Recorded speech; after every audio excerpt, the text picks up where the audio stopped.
Oi pessoal, tudo bem?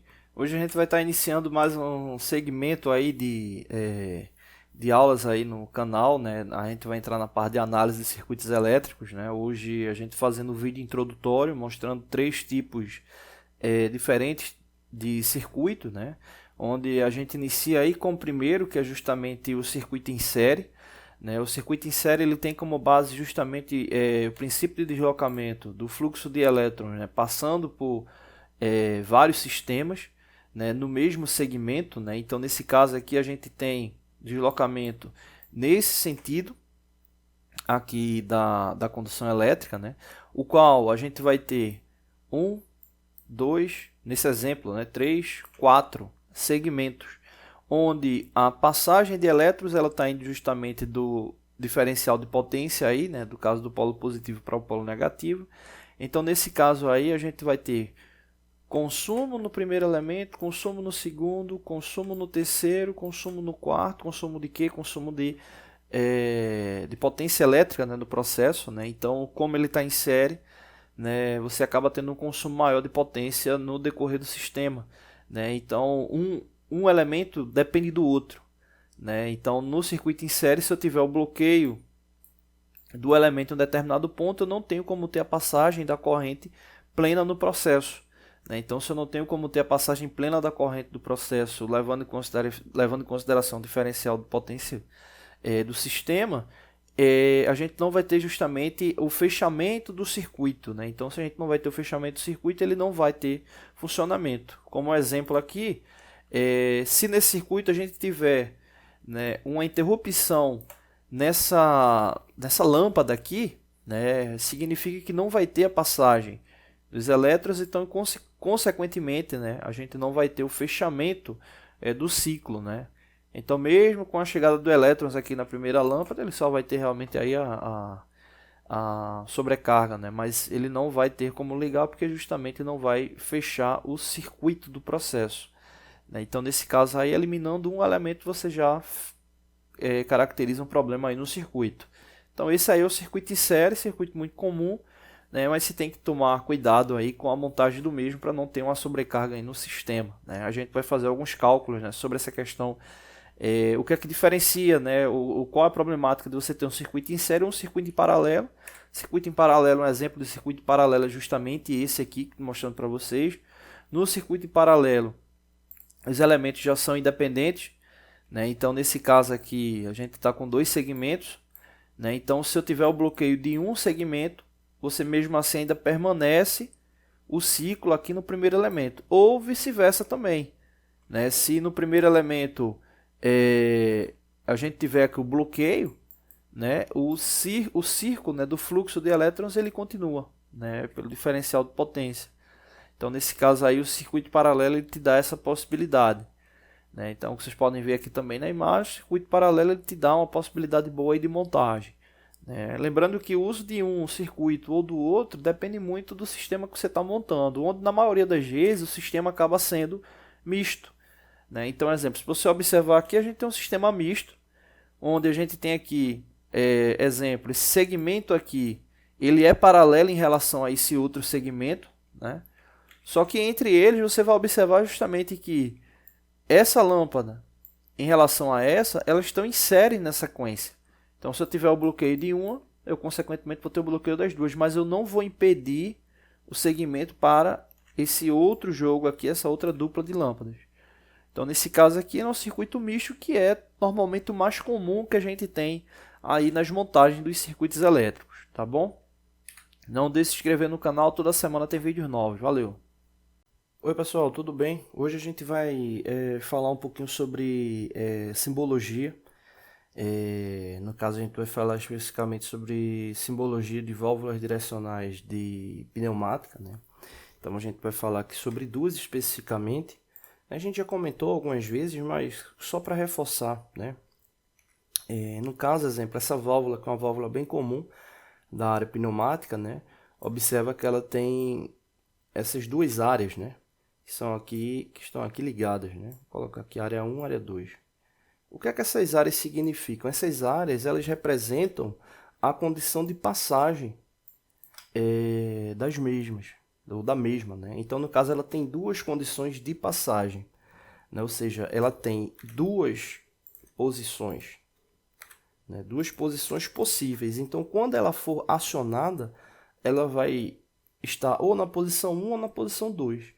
Essa válvula aqui especificamente significa o quê? Ou vai estar bloqueando a passagem do ar, ou liberando a passagem do ar.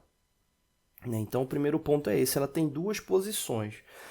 E a questão é, quantas conexões vão poder ser acionadas a ela? Nesse caso, observa que ela tem uma, duas, três. Ou seja, tem três possibilidades de conexão. Aí você pode dizer, não, tá errado, né? Três não, ela tem quatro, seis. Porque não tem mais três do outro lado. Só que essas três do outro lado são as mesmas dessas outras três iniciais. A gente está falando de mangueiras que vão ser conectadas à válvula. Então a gente vai ter três.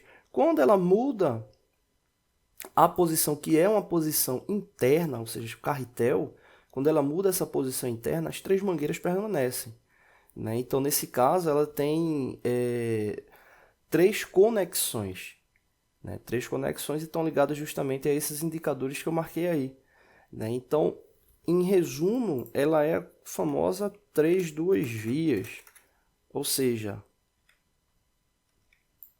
três conexões por duas posições, né? Então, essa válvula é chamada de 3-2 vias. O que acontece com essas válvulas? Como é que elas são acionadas? Exemplo, esse caso aqui, ela é acionada por meio de um solenoide e retorno por mola. Essa condição de acionamento, ela pode alterar, né, nas válvulas, então é importante ficar atento com isso. Tem vários tipos de elementos que possam acionar elas, né? No próximo vídeo a gente vai falar sobre isso. Então, nesse caso aqui, ela é uma válvula 3-2 vias, acionada por solenoide e retorno por mola. Essa daí é a válvula. Uma válvula pneumática, né? A gente normalmente identifica com as saídas, né, para a atmosfera, né? No caso das válvulas hidráulicas, você tem justamente a questão do retorno para o tanque. A gente vai falar também depois. Bom, só para finalizar, essa outra válvula aqui, ela é diferente da que eu mostrei agora. Se você observar, ela continua tendo duas posições, ou seja, essas duas caixinhas aqui. Então ela tem duas posições, posição 1 e posição 2, beleza? Só que agora ela possui 5 conexões, que são esses pontinhos que eu estou marcando aí de azul. Mesma situação, ela sempre vai ter a mesma quantidade de conexões em uma caixinha e na outra.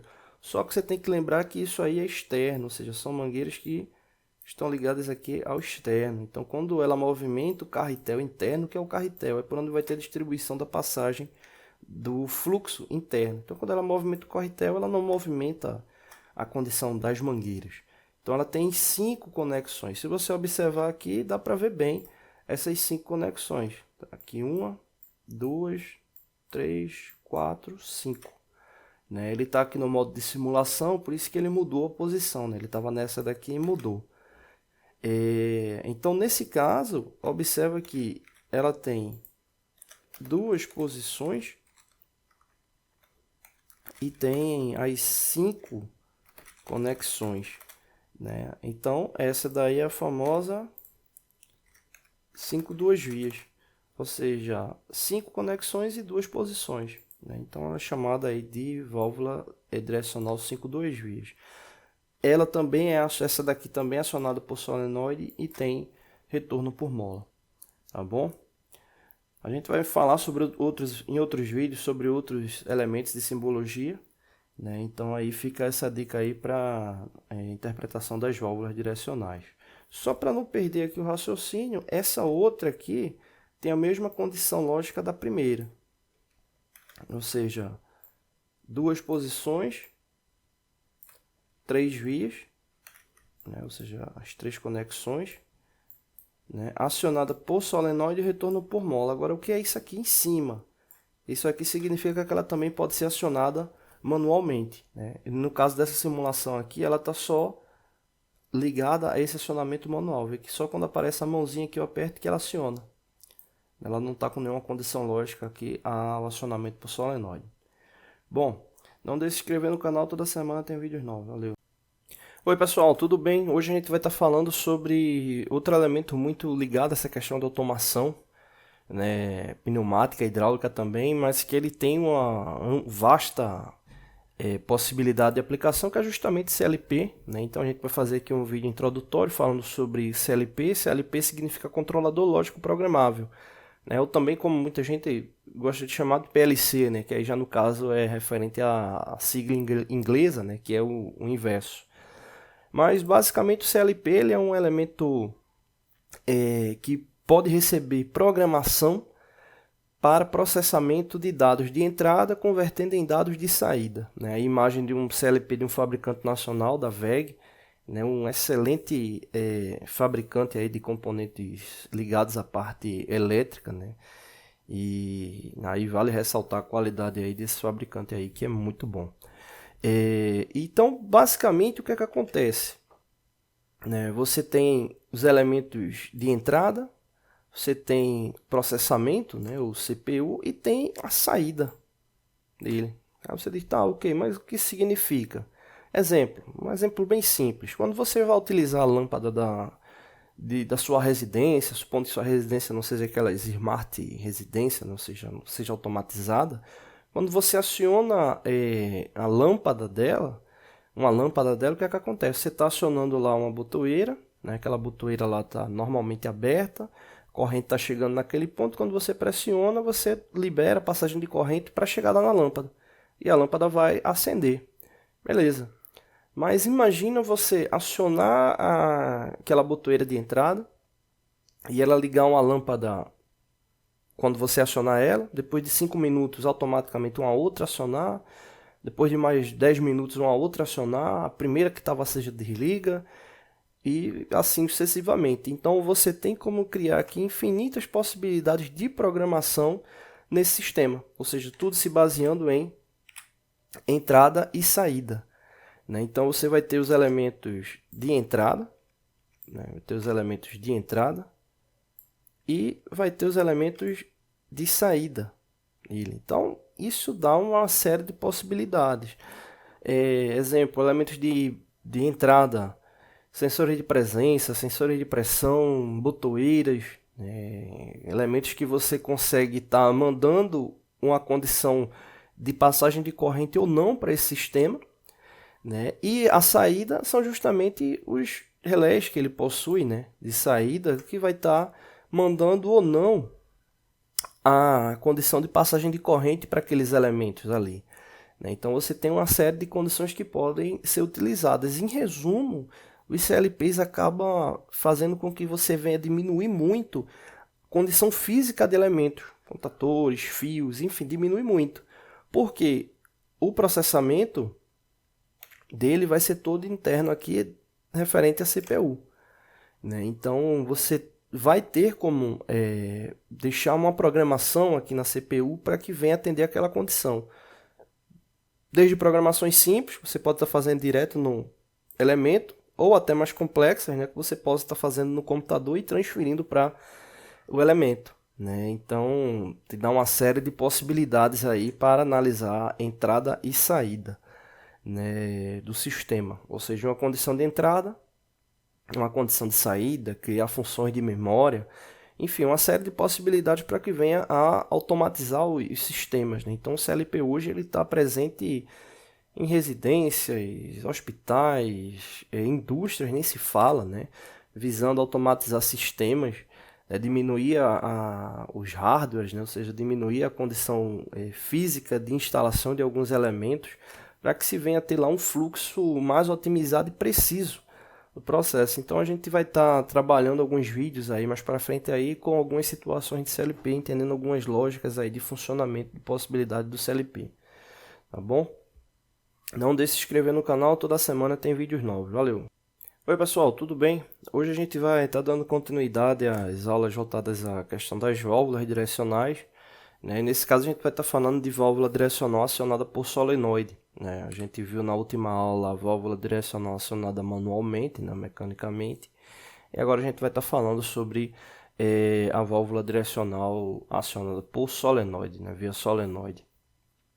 Bom, essa já é uma válvula que tem um princípio ativo ligado à questão de automação muito maior do que a gente viu anterior, né? Então ela tem uma aplicação muito vasta em sistemas instrumentados. E esse tipo de válvula, vamos entender aqui o princípio de funcionamento da mesma. O que acontece? Essa válvula, ela leva em consideração um sistema elétrico, né? O qual você vai ter um bobinamento. Esse bobinamento, na verdade, ele é um campo eletromagnético, o qual, quando a gente tem a passagem da corrente atingindo esse campo magnético, né, eletromagnético, a corrente, quando chegar na bobina, vai fazer com que ela fique energizada.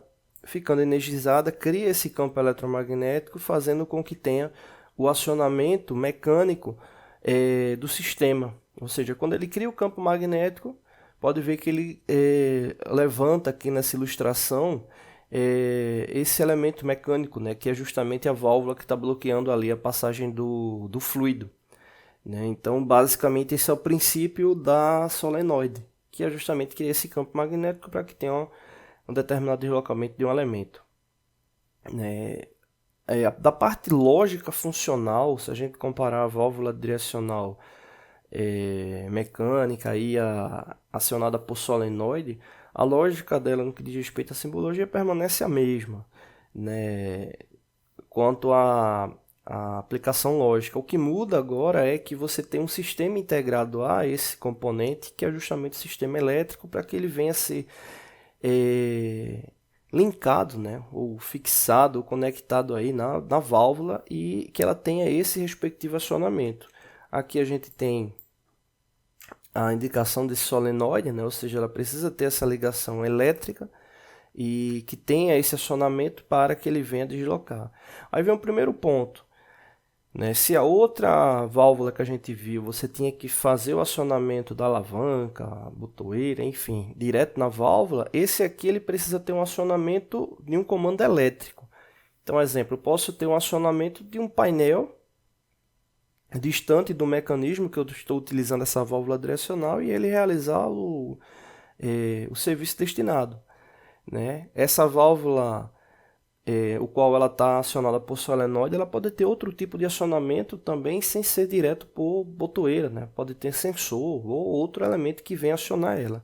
Vou mostrar aqui um exemplo para você. Nesse circuito aqui, é o mesmo circuito que eu falei anteriormente no vídeo, mas a gente ainda não falou sobre o circuito como um todo. Né? No outro a gente falou apenas sobre esse ponto aqui, que era uma válvula acionada mecanicamente. Né? Que no caso aqui é uma válvula que ela tem dois tipos de acionamento, ou solenoide ou manualmente, mas aqui a gente deixou só manualmente. Já essas outras duas aqui, elas são acionadas por solenoide. O solenoide está aqui a simbologia dele. E aqui a gente tem um circuito elétrico ligado a esse elemento, né? Que é o que a gente vai estar falando na próxima aula. A gente vai fazer uma interpretação como um todo desse circuito aqui. Então aqui basicamente o que é que está ocorrendo? Observa que aqui a gente tem fonte de tensão 24 volts e aqui a gente tem o retorno, né?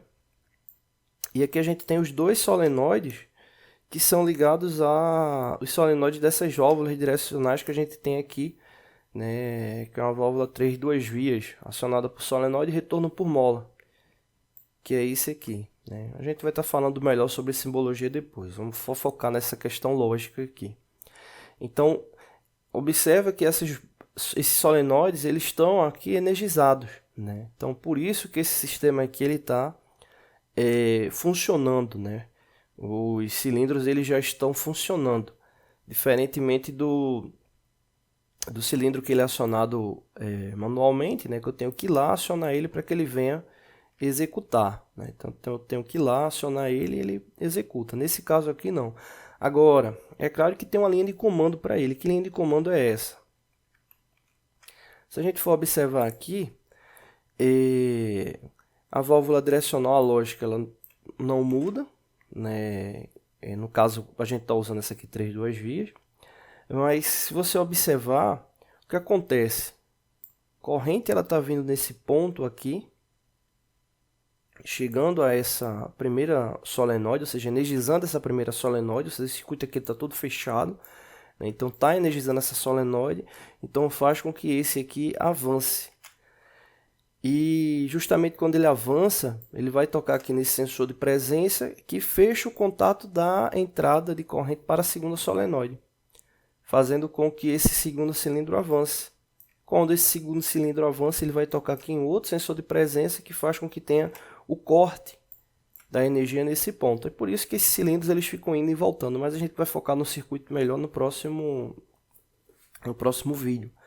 Mas aqui é só para ilustrar essa questão da solenoide. Veja que eles estão acionados aí direto, né? Eu tenho um botão aqui de emergência, né? Então eu posso desativar ele, mas eles estão aí funcionando direto, né? Então se eu vim aqui no botão de emergência, pressionar ele, o circuito para, porque as solenoides deixaram de ser energizadas, né? Então nesse caso elas voltam para a condição inicial, que é a pressão está chegando aqui nesse ponto, e não está tendo passagem, ou seja, elas estão bloqueadas. Elas precisam ter o acionamento da solenoide para que elas venham mudar a condição de passagem dela, né? Mudar essa condição aqui do carretel, permitindo a passagem dela, de ambas, né? Nesse caso aqui elas estão com essa parte do carretel aqui, que é a parte de bloqueio, tá bom?